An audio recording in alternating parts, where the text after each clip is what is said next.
We're standing in front of the residence of Michael Nolan, where we're going to meet Jim and Donna Nolan. Now, I'm going to have you follow me in, but before we go in, I'm going to show you just what Michael did as a young man growing up, as a teenager, and all of his friends in the neighborhood, his dad told me. And right here, they play uphill wiffle ball. Now, these are the bases here. Home base being at the bottom, first, second, and third. And these are the actual bases the kids would run, and where Michael actually started off his baseball career. Now, what I'm going to have you do is follow me in. Let's take a look, and we're going to go ahead and meet with Jim and Donna Nolan and just get to know who Michael was. Follow me. Here you'll see to my right the A's, where Michael's life is going to start, his new baseball career. And to my lower left, a memorial, a tragedy. Let's bring you inside and meet the family, folks.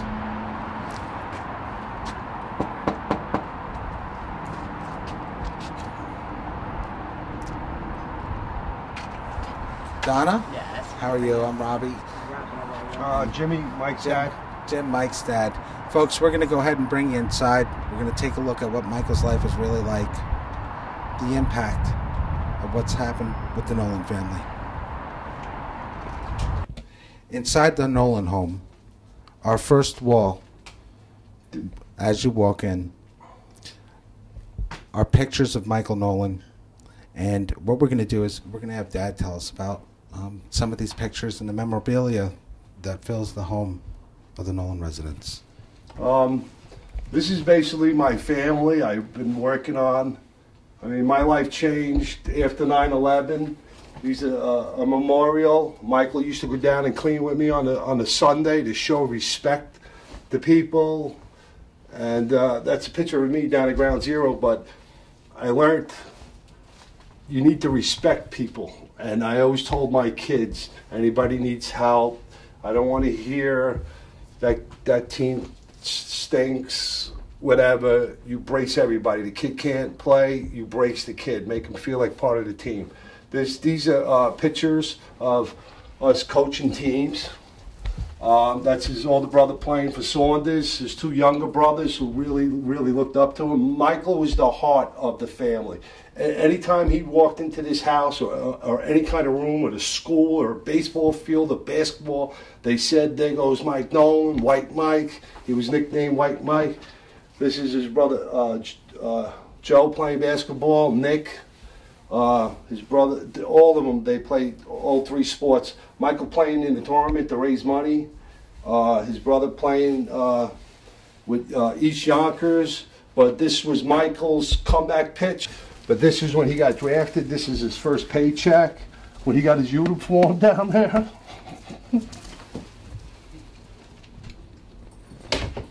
That's what he said to us. That afterward he got when he signed his contract, he signed it in the living room here. He sent it back to them. He went to Cross County and he bought a hat. That's the first time he put an Oakland hat on. That's the sheet he got drafted on. You know, that's the weight room. You know, just articles about him playing for college years. This is the pitching mound from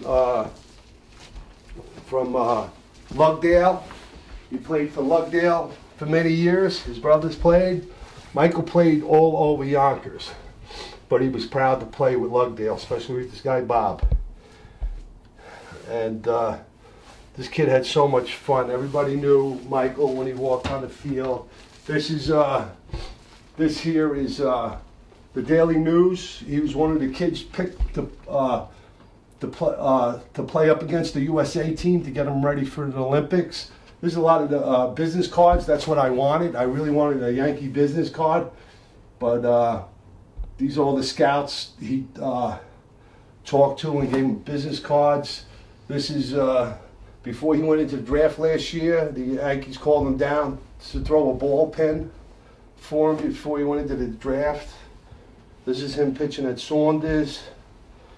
This is Michael hanging out in front of the house, relaxing with an Oakland A towel. He was so proud. This is his glove. That's the glove he wore for years. It's not right what happened to him. This is bad.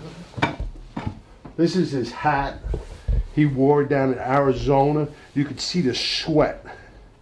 The sweat. We had millions and millions and millions of kids. He was like one of the top 1,000 in the country. I don't know with pitching or whatever last year, but the kid was drafted. It's just, you don't hear stuff like that in Yonkers. Him coaching the Saunders basketball team.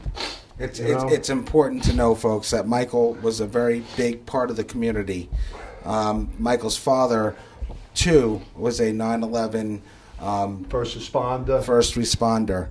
If you look around the house, when we first walk in, all you see is memorabilia. All you see are memories of a life taken too soon. We're sitting with Jim and Donna Nolan in our living room at this point, and a couple of questions we wanted to ask you, Donna, about Michael. Who was Michael before he was the Oakland Athletics hero? He was a fun-loving kid.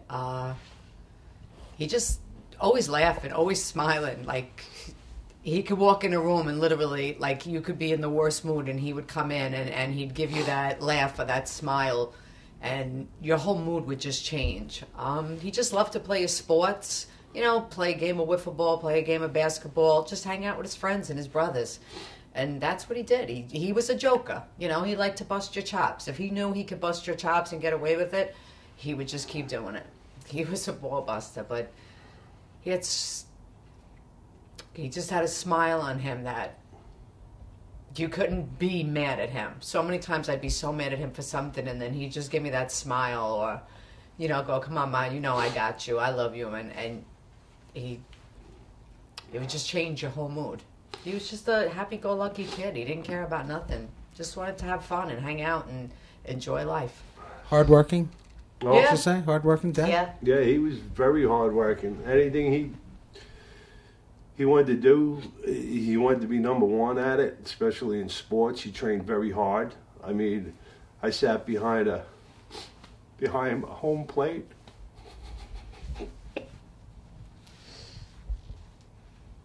It's tough. It's tough. It's tough. Catching probably thousands of balls. And when he got older, I ended up putting a sponge in the glove, in the mitt, because it was hurting my hand. Then I realized when he got older, when he was 16, 17, I think he was about 17, I just couldn't catch his balls anymore because there was just so much movement on it. I was like, I'm going to get killed. Before Michael, you would explain to me that you were a first responder down at 9/11. Is that right? Yeah, I was the first responder. I was a couple blocks away when it all happened.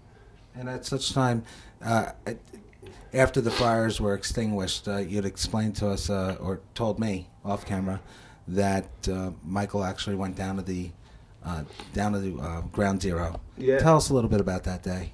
Yeah, me and a good friend of mine, Tommy McEwen, when his first job was when he came to this country was to build the towers, and I said, Tom, we got to build a memorial for our fallen brothers because we lost a lot of building tradesmen down there, and so me and Tommy took it upon to build a memorial, and every Sunday we would collect money, you know, and I would load up the van, pick up the flowers Saturday night, and I'll go down there early in the morning. Me, Michael, Tommy, and we would clean out the memorial. And Michael would just hang out with the firemen, police, the Red Cross. You know, they gave him a hard hat down there. He wanted stickers. I had an American flag in my hat I had all the time. And I was telling him, no, you got to put a 608 sticker on his helmet, and he says, "Nah, Dad, I'm not doing that. I want to do NYPD," you know, and he did, and he was shaking the firemen's hands down there. Everybody, construction workers. And just, Jim, in the community, you'd explained to me that Michael was a volunteer coach.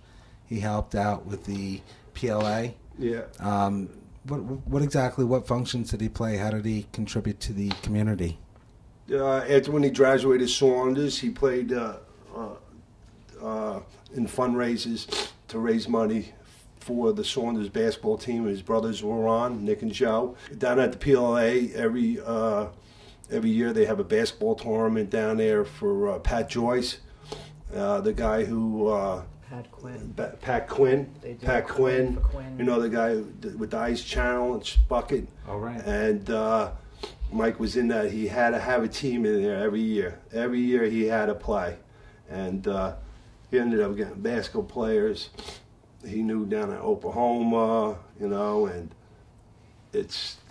he always gave back to the community. I told my kids, like my neighbors, help out my neighbors. They went around shoveling snow, not taking money, doing the right thing.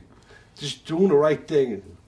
We spent a lot of hours. That kid could have built a building. He knew how to put up walls, ceilings, air condition, boilers. You learned that in Saunders. I sent all my kids to a trade school, you know. Are you a tradesman yourself? Yes, I'm a tradesman. What do you do? I'm a carpenter, but I ran a lot of work in New York City. I built Gap stores, party barns. I did 30-story buildings. I get along with everybody. And I'm sure Mike helped out with that a lot. What do you want, or how do you want Michael to be remembered? I want him to be remembered for the wonderful young man that he was, with a big heart. You know, always remember his laugh, always remember his smile, and just the person that he was. He was, you know, not because he was my son, but he was a good-hearted person, and he brought a lot of fun and a lot of joy to a lot of people, and I just want them to remember him like that. That, you know, he was just the big-hearted person that he was. Always remember his laugh and his smile. What helps? What inspires you to crawl out of bed and wake up every morning? I think a lot of people would want to know. My other 3 sons. I do have 3 other sons, and I know that, you know, they need me. But I also know, and I know people probably think that it's crazy, but I also, a lot of times, like, I feel him saying, no, you got to get up and you got to do what you got to do to fight for me, because I made him that promise in the hospital that I would make sure whoever did this to him, the person or persons, would be held responsible. So I know a lot of times my strength comes because I can feel him saying, come on, Mom, you got to do it. You got this. Because he would always say that to me. I got this. I'm good, Mom. I'm good. I got this. I can do this. And a lot of it is from him, that I feel him saying, come on, you got to get out there and, you know, you got to push. You got to make sure that whoever did this is held responsible. And I think that that's what gets me. And my 3 sons. I mean, I have 3 other sons that are amazing young men. You know, and they're going through the same exact thing. You know, they're feeling the hurt, the pain, the anger, the shock, the whys. You know, like, why him? Why did they have to target him? What do you hope to see happen? And what do you feel, how do you feel about what's to happen? I want an arrest. Everybody that was there that night, that participated in it, that watched him pull that trigger, are just as guilty for my son's death as the shooter is. And I want them to have to pay for what they did. You can't just take somebody's life and destroy a family and a community. I mean, I look at his friends, his closest friends, and they break my heart, you know, because they had a bond that they shared so many things, and you took that away from them, from me, from his brothers, from his father, his grandparents. It's just, you can't just destroy someone's life like that. They have to pay the price for what they did. Donna, let's take a few steps back. Let's go back to that night, September 19th. The time is around 12:20. You get a call. Tell us about that. I got up at like 20 after 12, and I came out to the kitchen to grab my phone. I was just about to call him to ask him, are you on your way home? And my phone rang, and I seen his friend's name come up on my phone. I said, what happened? And I said, well, what's going on? He said, we were at Burger King, and Mike was standing outside the car. You know, he was going to put a french fry in his mouth, and a car drove by, and shots rang out. Mike was hit in the ear.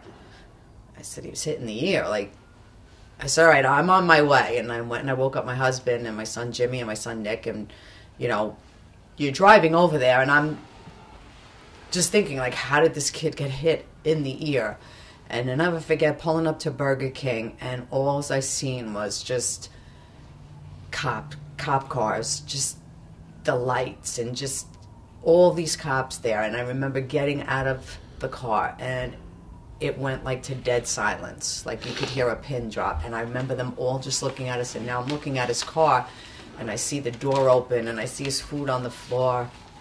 I see his clothes and his sneaker, and I'm thinking, where's my son? You know, and one of the cops that was there came over, two of them actually, and they knew Michael because they played basketball with him and softball, and they were like, you need to go, you need to get to the hospital. I'm like, where's my son? Like, you just need to go, you need to get to the hospital. I'm just thinking, but where is my son? Like, what happened to him? And then that ride to Jacoby just felt like we were never going to get there. It just took so long, you know, and then getting into the emergency room, and they're telling me, you know, you can't see him. And I'm like, no, I want to see my son. Like, they wouldn't let me see him. They kept telling me, no, you have to wait. He's with the doctor. And I'm like, no, I want to see my son. And it took so long for someone to come out and, like, tell us what was going on. And then, you know what they did? They were like, he got shot in the ear, and he suffered a stroke. The bullets lodged in the front of his head, and we need to do tests. And I'm looking at them, and I'm thinking, like, why are they telling me this? You know, like, why are they making out? Like, I remember saying to one of the doctors, okay, Doogie Howser, like, get away from me, because he was making it out like my son was gone, and I didn't want that. And I finally got to see him, and I went in the room. He was just laying there. And I said, Mike, it's Mom. It's Mom. And, like, he jumped up, and he was squeaking, you know, like, trying to say something. And then they had to heavily sedate him. They had him done. So he actually got up? Like, he was... And he heard like you. he was pitching, like pitching on the... See how he's standing on the pitching mound? He just got off the bed. He was just going... As soon as he heard his mother's voice, we were just weeping. And, like, he came back, and... He was doing good, but he heard Mommy's voice, and he started to breathe on his own. You know, never forget that day. Like, he was on a pitching mound, and he was just breathing and working himself. And then how long till that decision had to be made? He was doing good. It wasn't... The first day, we went through 2 surgeries, and then for a couple of days there, you know, like, the pressure was going up, it wasn't coming down, and you could see the swelling. And then finally, like, that Monday or Tuesday, we started regulating the pressure, and you could see the swelling was going down, you know, and like, his coloring looked good, and just sit there talking to him. We didn't leave the hospital, just sit there talking to him, and I would keep singing to him, you know, you are my sunshine. Then the following Monday, the drain that they put in had moved from the swelling going down, so they had to rush him down again to, you know, put the drain in a different spot. And I remember it was like 3 o'clock in the morning, like everything is good. You know, the pressure's really come down now. We think we got it under control. And you could see like his coloring, everything was just so remarkable.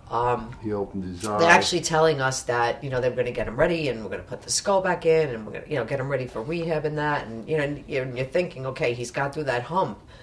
And that Saturday we were in the room and you could like see his eye like starting to twitch. And then all of a sudden it just popped open. And I said, Mike, it's Mom. You hear me, you know, if you two wink at Mommy. And he winked and I said, you got this, kid, you're good, right? And he winked again. His brother Joe came from behind me and Joe said something and he went to Joe. His friend Davon was there. My son Jimmy, same thing. My husband went to the other side of the room and he followed him. And then I said, because my son Nicky, the youngest one, wasn't feeling good, I said, Nick's by the door. So he's not feeling good. He's by the door. And he focused towards the door. You know, my dad was in there to see him. And again, even, you know, my dad would say, Mike, it's Papa, you know. And he would sing the songs that he would always sing to when they were babies. And he followed my father. You know, on that Sunday we had some movement. And even on that Monday. And then for whatever reason, now here comes that Monday night again. And the pressure started going up. And they, you know, again, they had to do the drain over. And Tuesday it wasn't looking too good. And then by Wednesday morning, the pressure was just like so high. But you could see now the left side of his face had been swollen. And I just knew, I said, this is not good. And that's when they came out and said that, you know, the bullet had moved. And within 48 hours, 72 hours, he would be brain dead. And I remember them saying that. And I just kept looking at them like, why? Like, what happened? And it just... And I was going into the room with the doctor. I was watching my son's brain die. I knew what I was looking at because I could do blueprints, but I'm amazed what these doctors and nurses are doing. You got to thank them like police officers and fire department. These doctors and nurses are unbelievable what they do. Unbelievable. And I lost my thought there, but that's all right. That's all right. I had to go in a room and I was watching my kid's brain die. I didn't know how to tell her, so I brought her uncle in there because he's in the construction business too. And these doctors, what they do with the computers, 3D and all that other stuff, but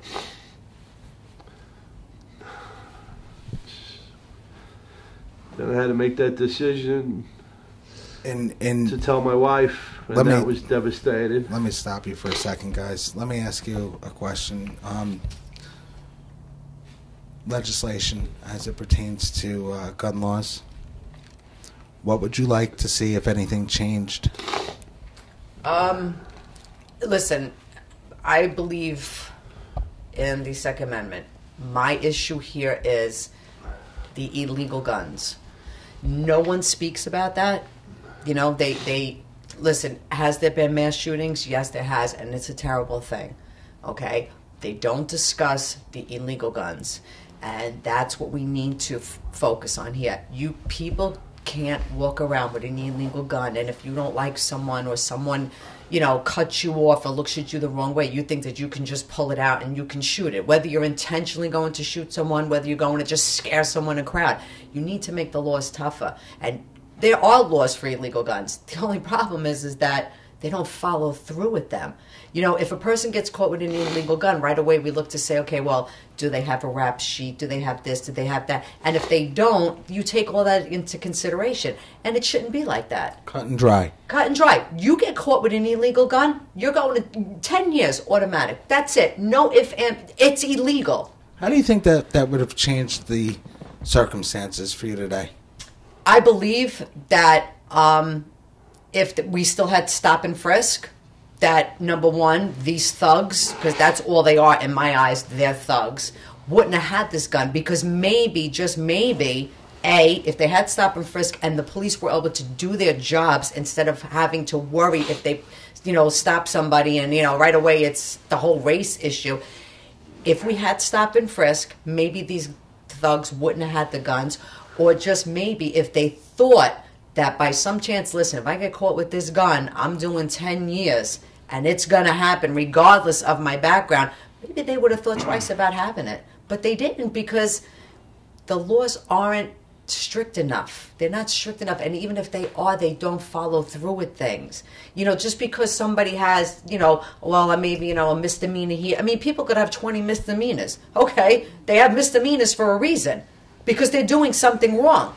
Okay, so if they get caught with a gun, an illegal gun, they need to go to jail. They're not carrying it just for show. They're carrying it with the intent to use it. And when you carry it with the intent to use it, it's either you're looking to seriously hurt someone or kill someone. My son was going to put a French fry in his mouth, and his life was taken away from him. For what? Because two other guys got into a fight? I don't care if it was my son personally that beat you up. That's not how you handle things, by shooting off a gun. That was my son that was killed. What if there was a mother there that, I don't know, for some reason her son, a little kid, wanted Burger King that night, and you killed a little kid? I mean, they don't have regard for human life. And it was my son he killed. And as long as I'm still around, I'm going to fight and do what I have to do. But I don't want any family to have to go through this. It's horrible. Now, I hear there's a fundraiser. Yes. And what I'd like to do is 2 questions, okay? One, the fundraiser is being held at Rory Dolan's? Yes, Rory Dolan's. And what is that date? January 31st. It's a Sunday. It's actually 3 weeks from today. It starts at 2. Don't know how long everybody will be there, but I'm sure it'll be going on for a while. You have Mariano Rivera is coming. Goomba Johnny is coming. I guess, again, I can't think who it is from The Sopranos. Basically, what the fundraiser is that we started scholarships in the city of Yonkers for kids, you know, to apply for scholarships, and we want to keep it going. We want to raise as much money as we can, you know, to put into this fund where we can help kids go to college, because Michael would have wanted that. He wasn't a book kid. He was not a book kid, and he would tell you, I'm only going to college for baseball. But if there's a kid out there that maybe wants to go to school, and you know what, they can't, I mean, it's expensive, you know, and you can get scholarships in that, but we'd like to keep his legacy going. And I'd like to also mention that you'll have the ability to visit that link on the Yonkers Voice Facebook page and our external link. As far as the Yonkers Police Department, the mayor, what could you tell the community about their response and how they've actually handled this matter with you? I have to say, from the get-go, I'll never forget my aunt and my uncle were at the hospital, and all of a sudden 2 elevators opened, and she looked, and it was just, she started laughing. She said, I've never seen so many Spanos in my life. Nick and Lenny and John, I mean, all of them, Liam McLaughlin, the police department, the overwhelming response from just the city of Yonkers itself has been tremendous. I mean, I can't. I mean, from the mayor to the police commissioner to the lieutenants. And if there's anybody I'm forgetting, I apologize, because there's just so many. Have been. They couldn't have done enough for us, and still continue till this day. You know, reaching out to us. Do you need anything? You know, you want to go? You know, what are you doing for the holidays? Or you know what I'm saying? I can't ask for a better response. The holidays must have been horrible. Forget Horrible. We sat down at the dining room table. We were invited to a lot of places, but me and Donna said we got to do it here. As soon as we started to eat, that was it. It was over. Started to cry. It'll never be the same. I lost 2 sisters when I was 13 years old by a drunk driver who died the same month. I'm very sorry. I'll tell you one thing. He saved how many lives, Nana? He saved 6 lives. 6 lives and organ donor. Organ donor. Was this Michael? Yeah, this is Michael. I wanted all his organs to go to kids, but he was just such a big guy that his organs went to people from 40 and over. Yeah, his his heart. his heart, all males except for his left kidney. His left kidney went to a girl in California. Otherwise, everything else was right here in New York and went to all males. And we got letters. I got one from a card from the guy that got his liver, the 2 kids and the wife, thanking us. As far as anyone else, I did write a letter that goes to the donor program, Live On. They're actually involved in the benefit also. And then they send it to the recipients who got them, and then I'm just waiting to hear back from them. Michael lives on, folks. I'd like to thank you for taking the time out and sitting with the Yonkers Voice and giving this interview. I know this has had to have been extremely tough.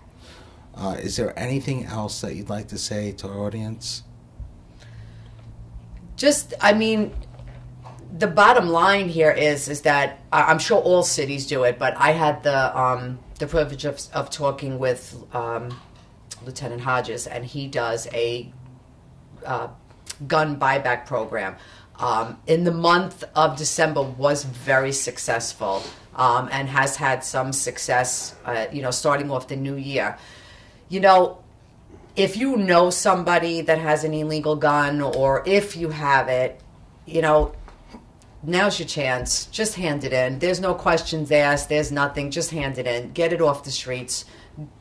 Don't let another family have to go through what we were going through. I know people say, well, one gun ain't going to make a difference, but believe it or not, that one gun can make a difference and could possibly save somebody's life. We actually did a story on the gun buyback and actually applaud Captain Hodges for that program. And putting that aside, folks, we're looking for tips. You can dial the Yonkers Police Department at 914-377-7900. Please call in all tips. And I'd like to thank you and the Nolan family for sitting with us today and getting their message out. Thank you. Thank you. I appreciate it.